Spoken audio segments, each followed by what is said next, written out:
So Professor Stephen Hayes, thank you so much for taking time for the local chapter, the Dutch chapter of the SBS. I'm excited to be able to talk with you. I'm glad to have the opportunity. Wow. Well, ACT is all about context, and we thought it would be nice to ask some ACT-related questions that we came across in our Dutch-Belgian context. Yeah. So, I'm looking forward to hearing the questions, seeing what you're dealing with here as part of the, you say, BNE? Yeah, indeed. SBS BNE, great pronunciation. We're honored that you even tried. Yeah, Dutch chapter is fine as well. Yes.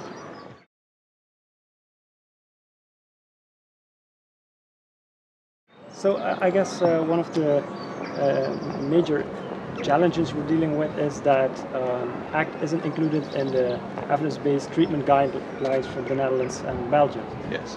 I was wondering, where is the evidence of ACT? Where do we stand right now? Well, there's several things to say about that. Actually, this could be a long answer. Stop me if I'm going on too long. You know, ACT is part of CBT writ large, and that's often people forget that, and many of the elements that are there are things that we do have additional evidence on, but just within the ACT community, defined fairly specifically to ACT and very closely related procedures, acceptance-based behavior therapy, and so forth. We're now producing randomized trials in about 1 every 12 days. We have 115 total. Of course, some of these are very small trials. Mm-hmm. I'm proud of the fact that students are interested in doing these projects, but not just that, people in the developing world. So, for example, there's 6 randomized trials out of Iran. Yeah, wow. And if you put them into, you know, very science skeptic kind of blender of, oh, these are small and they don't have all the gold-plated doorknobs that come from grant-funded projects. Well, that's true, but if you look at the peaks, we have many grant-funded and highly competent projects. And in addition, you need to consider the fact that many of these guidelines are linked to what I think most people would say is a phase that is fast passing away. In the U.S., you can't even get grant funding from the National Institute on Mental Health for randomized trials focused on DSM syndrome. They're no longer funded.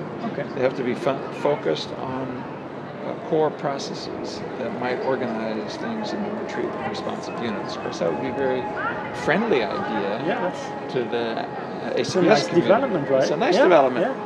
Yeah. In truth, it's a little too biologically oriented because they really think those core processes would be biological. Would be neurobiological signatures. But that's fine. We can play with that. There are in fact neurobiological signatures. The evidence is beginning to show. Around psychological flexibility processes. But if you get the science skeptics in the room and they want many trials on specific syndromes, any new method, unless it's very focused on only one thing, and ACT is focused on so many things, is not going to be able to get through that filter. The total number of trials we have right now, randomized trials, about 115. Yeah, it's amazing. But about a third of those are in mental health and substance abuse, about a third in behavioral health, and then a third in other areas like organizational issues, sports, things of that kind.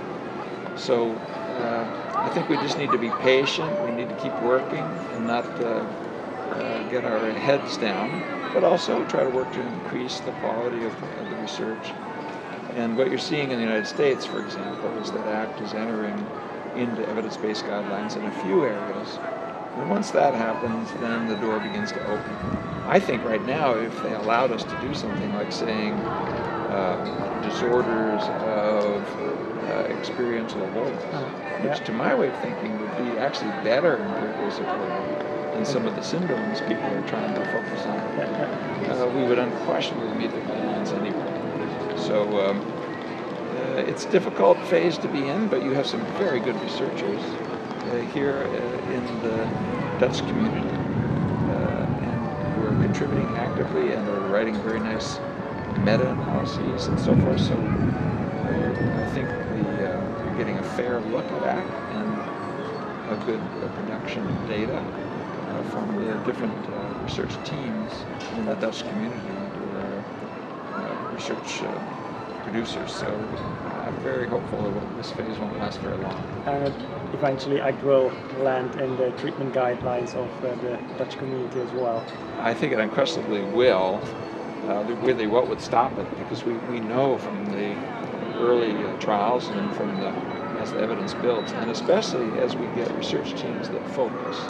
If you look at Ernst Wollmeyer's work, for example, and then you look at the series of studies, and showing not just that depression moves, but flourishing increases, and that it doesn't just work in face-to-face, but you can do it in books, or you can do it in websites and so forth. I mean, eventually, no matter how skeptical people are, picked up at some point, right? Same goes for chronic pain, I guess, right? It's right now we have so strong. 13 to 15 randomized trials in chronic pain, and some very well done long-term follow-ups, 3 years and so forth.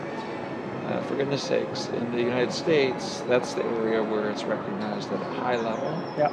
And of course, there are skeptics who say, "Oh no, it's not high; it's medium." Okay. Oh, we'll keep producing. We'll keep producing. Yeah.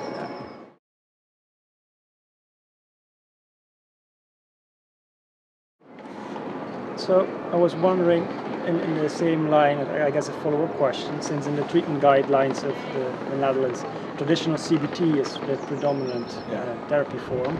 Definitely in multi-treatment centers where you work with multiple therapists on one client, you will get into a situation where the first therapist has to start with CBT, since that's in the treatment guidelines.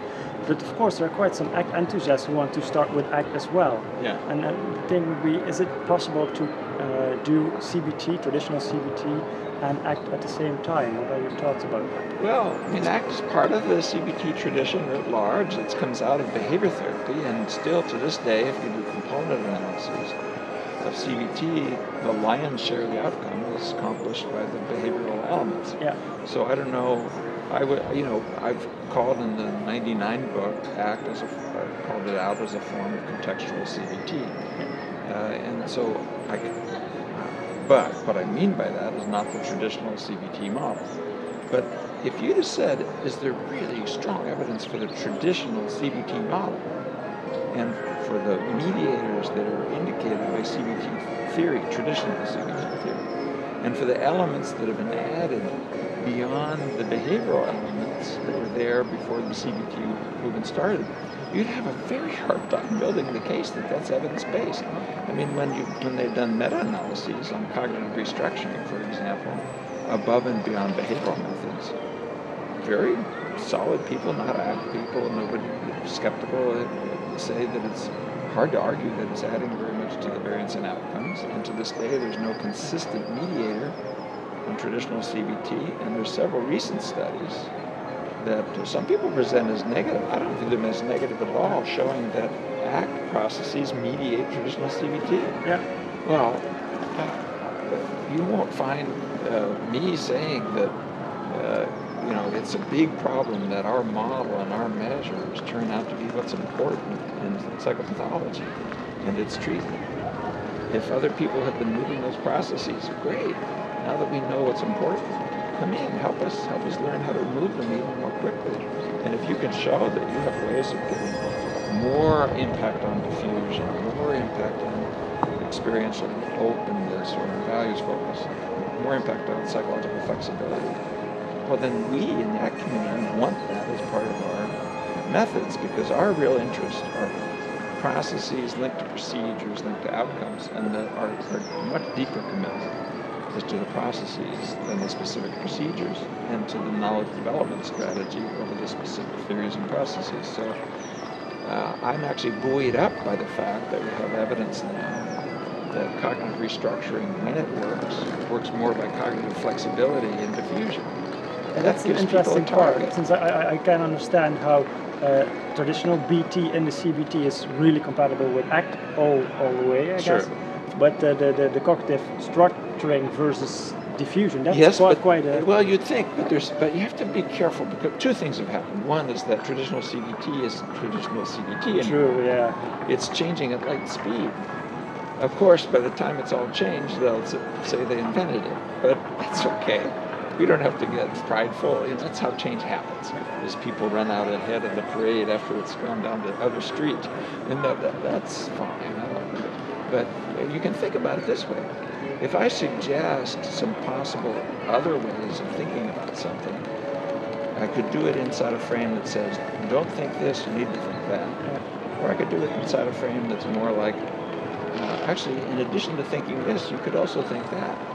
But that's very compatible with ACT methods. Yeah. And in fact, if you look at the process data, what mediates cognitive reappraisal in terms of outcome is psychological flexibility. So in other words, if you do reappraisal to produce flexibility, if that's the purpose of it, it actually works perfectly well. If you do reappraisal as a process of avoidance, elimination, subtraction, it doesn't work well. Well, knowing that brings us together with our colleagues, and we don't have to be in competition. We can say, let's work together. Now that we know that's the real core process, to learn how to move these even better. And so part of what I would suggest to that community is if you have a way of engaging your CBT colleagues, engage them because you're part of that tradition, and there's no reason to go to war over the model when the data are suggesting that what's really important across these procedures are processes that are inside the psychological flexibility model. So in the United States and in other countries, you're seeing a lot of movement in that way, where people are being given continuing education credits or being authorized to do practice inside these newer contextual forms of CBT. One thing that does distress me, and this doesn't seem fair, is if people would take something like, let's say, mindfulness-based cognitive therapy, and say, oh, that should be in the guidelines. You see, that's cognitive therapy, that's CBT. Oh, ACT is very far out. This is crazy. I mean, come on. Who do you think we are? I mean, look at where we came from. Look at what we do. And we shouldn't be penalized just because we don't want to say we have a traditional cognitive model, when the traditional cognitive model is not how CBT works anyway. From the data, right? Yeah. It's more the behavioral part, actually. Right? Yeah, exactly. Exactly. So, but I don't want to war over that or shame anybody or something. We can do it in a more friendly way, but we also have to stand up and let the data speak and not be bullied by people who don't like the fact that we're not talking in exactly the same way that their heroes were talking, or their intellectual grandfathers. But I really liked it.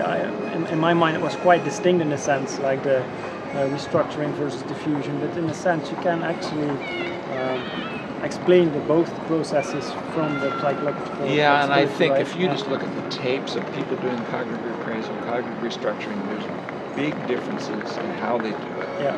And if you look at the process data, I think there's big reasons to think that doing it in a way that's more in tune with ACBS sensitivities is better supported by the data. So even there is a way for us to find alliances and partnerships.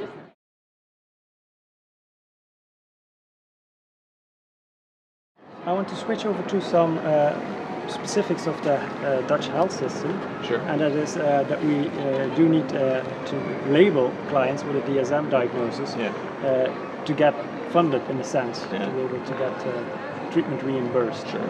And of course, with thinking with that DSM cap on, quite easily leads to symptom reduction thinking. Sure. So I'm wondering, where do you stand? Do you have some advice how we have to use the DSM in a sense, but how can we do that without getting stuck in that symptom reduction mode, in a sense? Yeah, it is a problem. Fortunately, one of the ironies inside the research work is that ACT, when it doesn't focus on symptoms, does perfectly well on symptoms. Yeah. Thank you very much. Yeah. Which is, and in addition, we get to have a conversation with the field and with the community and with the funders and with the government about what people really want. And I think a big ally for us there are patients themselves and the self-help movements and advocacy movements. You don't get people advocating for reductions in 5 out of 9 or 4 out of 7. You just don't. People want quality of life. They want a job. They want relationships. They want to be part of society. And so I would say the idea of person-centered health is spreading across the world. The importance of self-determination and the clients themselves being part of what they want. If we get people pushing people into cubby holes and into 4 out of 7s or 5 out of 9 type symptom lists, yes, of course, when you're in China, you speak Chinese, we'll play that game, we'll show what we can, but we have to insist and advocate for the values-based goals of our clients and of their families. And that's, and frankly, of the work sites and funders and people who want to see psychosocial improvement, not just symptom change. And we do even better when you do that. And it puts us on the right side of history. I mean, you have to know that the symptom lists are not a forever kind of thing, because there's something ethically wrong about them, there's something practically wrong about them, and they're not holding up scientifically.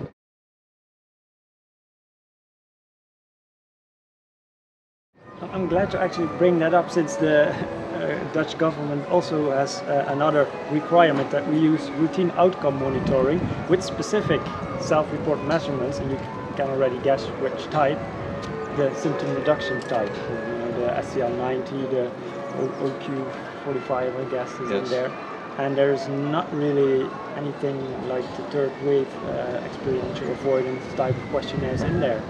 Well, but if you look at, let's just take a recent Dutch study where 3,000 patients were followed with regular clinical interviews. It was published recently, November 2014, in Behavior Therapy from a very well-known Dutch research group.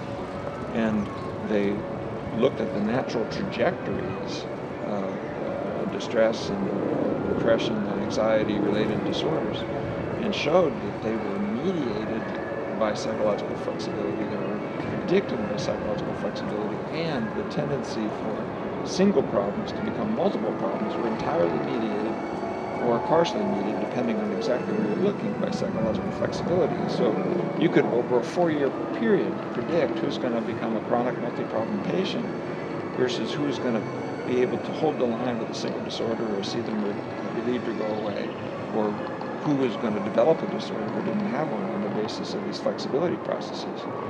Well, that's a nice conversation to have with the government. Yeah, Here's your own data, yeah, your own citizens.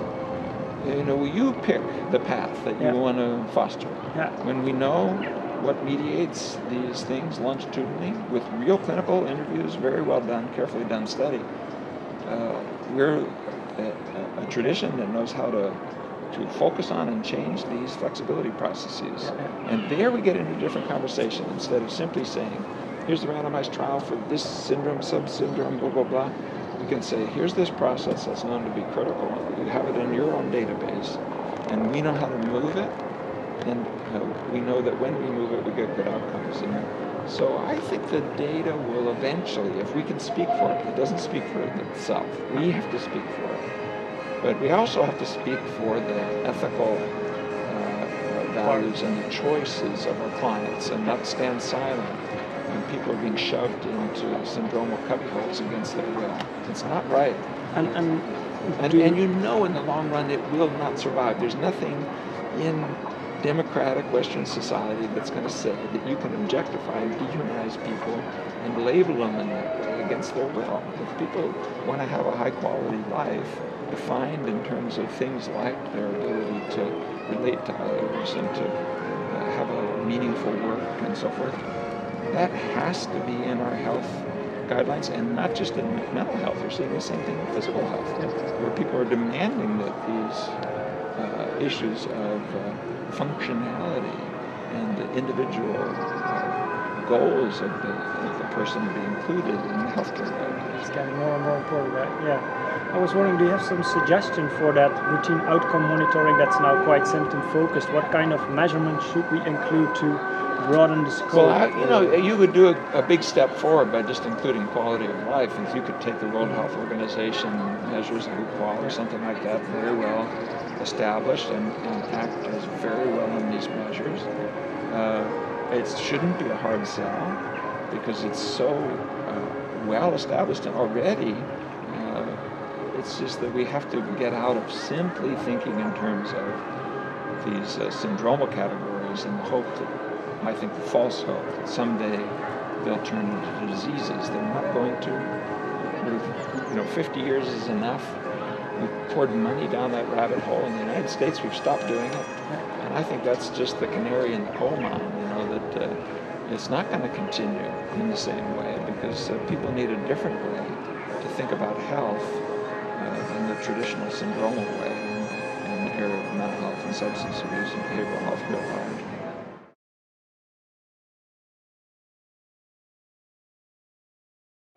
The first line of psychological treatment has now been reduced to 5 sessions. Yeah. So that's not a lot to work with. No. I was wondering, is ACT actually usable in that short time span, and is it effective when you do that effective? Well, I think we have to recognize that the behavioral health needs of the people are so huge, and the ability to meet those needs is so limited, that we're going to have to think in a very flexible way ourselves as therapists and as researchers and providers. So, for example, I think we need more of a stepped care model in which we have peer support groups, and we have websites, and we have apps, and we have bibliotherapy. And yes, we have face-to-face, but we also have groups, and we have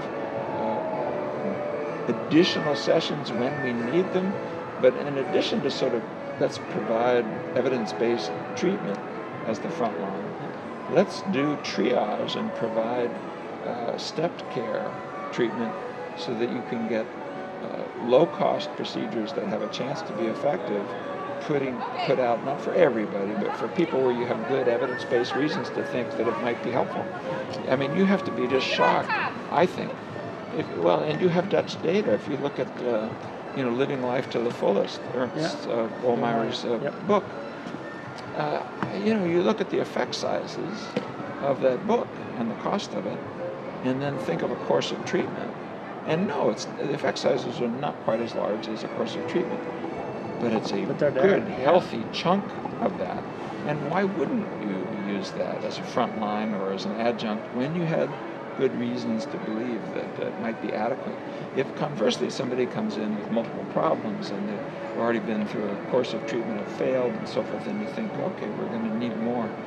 We need a better science, better evidence on these kinds of moderators.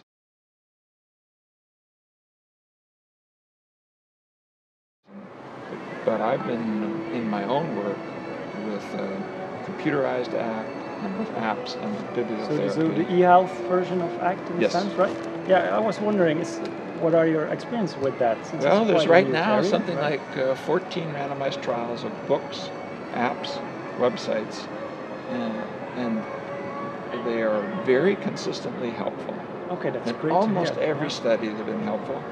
The effect size appears to be about 2/3 of what you're getting with normal courses of treatment. So the face-to-face versions. Yes, but you do have to get engagement, and it looks like some of the technology that's there, such as having some person who can monitor it and have some human contact, even if it's in the form of a text message or something, may need to be there. So you need to have a sense that someone's watching, that it's not just a computer. I think it appears as though that might be helpful. There's an area that's coming in the U.S. Now with 3 studies that are out and very large grants coming that have already been funded.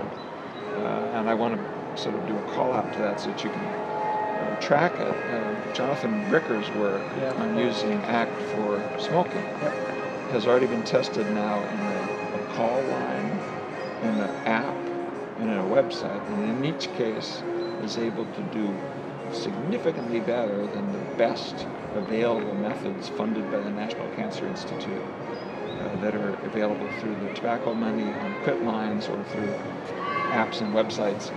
Well, the public health impact, if you can increase it just a little bit, never mind the 30 and 40 and 50% better outcomes that Jonathan's getting, are huge. Not just dollars saved, but lives, actual lives saved. Amazing. So this could be so important to people.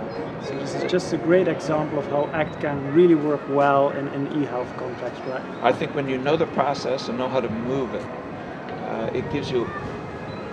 it opens up the territory, and we as a community need to think, and therapists need to think of the other roles they can play. For example, if you are in an agency and you know these data, yes, of course, set up a group or take on patients, but can you also find a way to get people when they first call, that they'll have a link sent to them of a website, or a call made to them by a mental health a practitioner who's with lower level of training, and maybe doesn't cost as much but has some skill.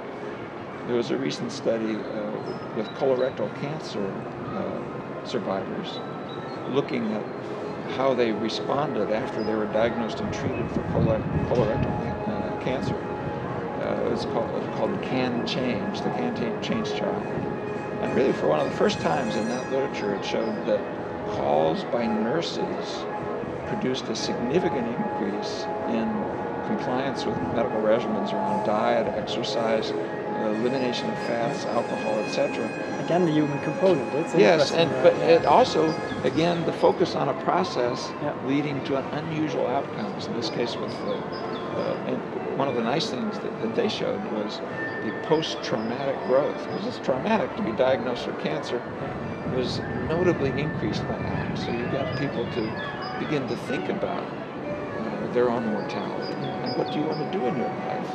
Well, that's something when you have a life-threatening disease that is actually a positive thing that you can make lemonade out of these lemons, but you need help in doing it, and so values-based work from ACT would be really, of course. So exactly, and so I think ACT therapists need to think about not just delivering technologies for people inside their systems of care, but what these processes say for the organization of their systems of care.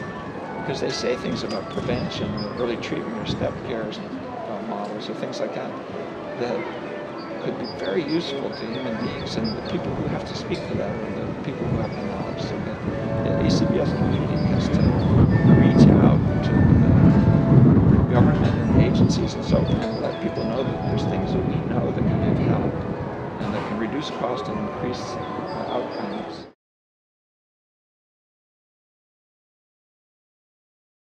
The Dutch chapter has a semester this year, 5 years. So we were actually wondering if you have any suggestions what to do in the next 5 years. How should the Dutch chapter develop further, and how could we contribute? Well, actually, one suggestion I'd make, I mean, you've done such a good job about building and supporting the researchers and the clinicians and working together. And the community has both. Some chapters not so much, the Dutch really do. You have a good combination of people there.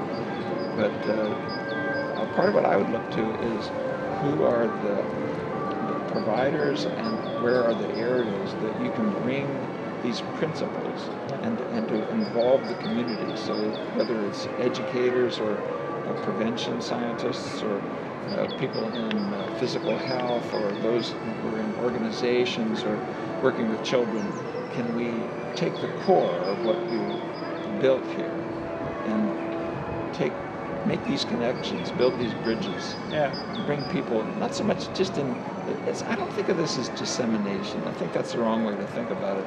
Because dissemination implies that we already know what to do and here you need to use it. It's something more like creating connections around how the needs of other related communities can be informed by, but also can inform us as to what we need to be focusing on in our work, so that we can be there and meeting the multiple needs of people in the different settings in which change can happen. So I think that would be a good focus, is thinking for the next 5 years, I guess open, more communitarian way. Yeah. Well, I'll, as a board member, try to do my best in contributing to that part. So I guess I'd really like to thank you, Professor Hayes, for your time and willingness to, give us some great advice on the local issues challenges, I would say, and questions we had. It's a pleasure. Glad to do it.